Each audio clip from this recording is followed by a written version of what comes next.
Good Easter Sunday, class. I hope everybody's doing well. I hope that you had a good spring break. So I'm going to make a little video here this morning.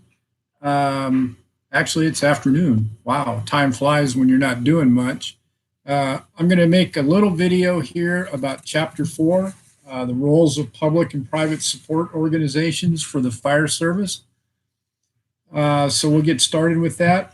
One of the terms that you'll see probably coming up on Friday, I would imagine, is something called local agencies. Local agencies are generally referred to as local government. That could be a city or a county. Some places are known as a township. But for California, for our purposes, it's either a city or a county. Some cooperating agencies with the fire service, with whatever department you're working for, could be local, state, or federal law enforcement. Local law enforcement, of course, is your police department, your sheriff's department, your state law enforcement agencies, state fire marshal's office, their investigators, California Highway Patrol, and federal law enforcement could be anybody from the Forest Service investigators, law enforcement people, to the FBI or Alcohol, Tobacco, and Firearms, ATF, depending on what kind of fire or incident that you're involved in. So some other critical support agencies in your local area would be your building department. It's a local government agency responsible for enforcing union codes and regulations. So this is where all the building codes, electrical codes, plumbing codes, that kind of thing comes from. When you're going to build something, a new residence, a business, whatever the case may be, your plans have to be reviewed by the building department, as well as the fire department. The fire department has people that go over codes as well, plans as well. Water Authority, also known as the Water Department.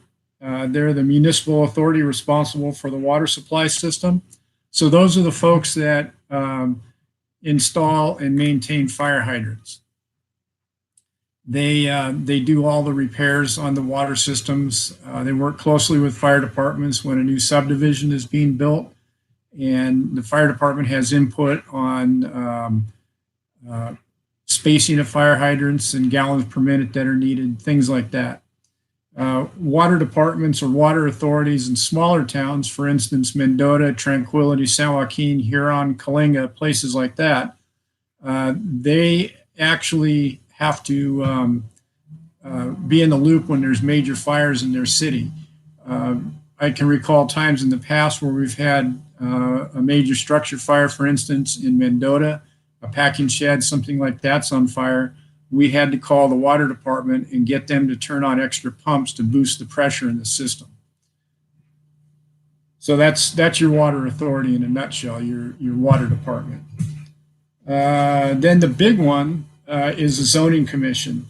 It's a local agency responsible for managing land use by dividing the jurisdiction into zones in which only certain uses, such as residential, commercial, or manufacturing, can happen. So where you live is zoned residential. When you go down into South Fresno, you'll see warehouses and light manufacturing, that kind of thing. That's zoned for manufacturing or industrial. So each area of your city is zoned. Let's see, utilities, services such as gas, electric, and water that are provided to the public. They are very valuable during incidents.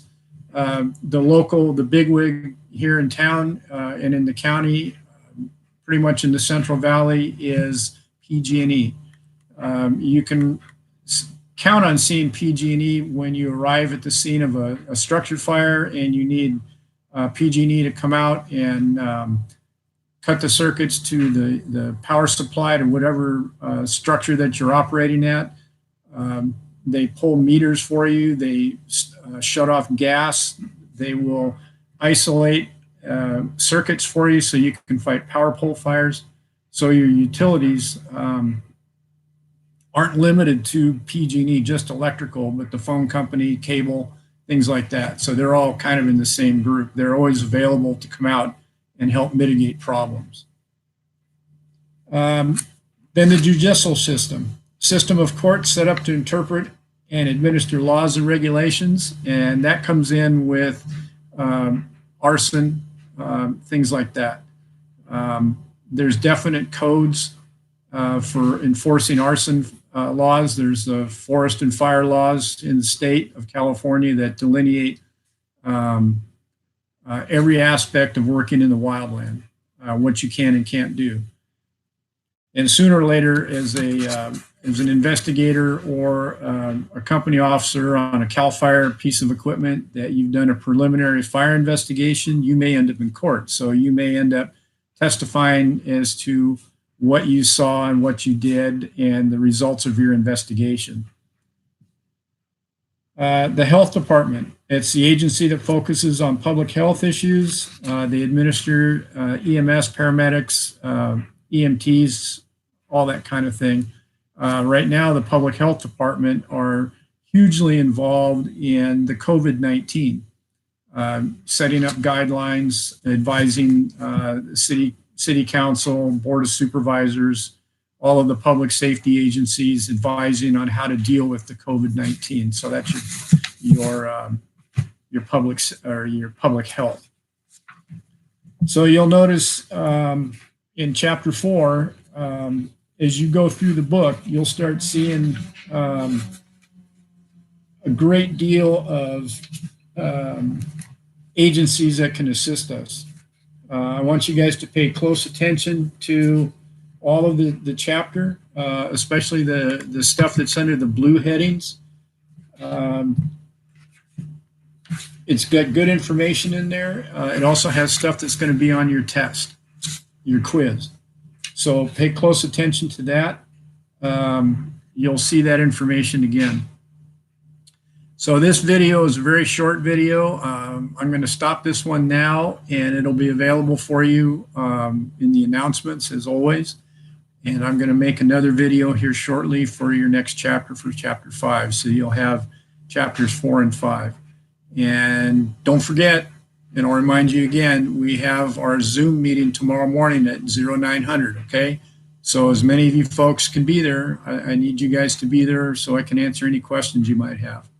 All right, so this is it for now, and I will talk to you guys in a few minutes for chapter 5. All right, talk to you later.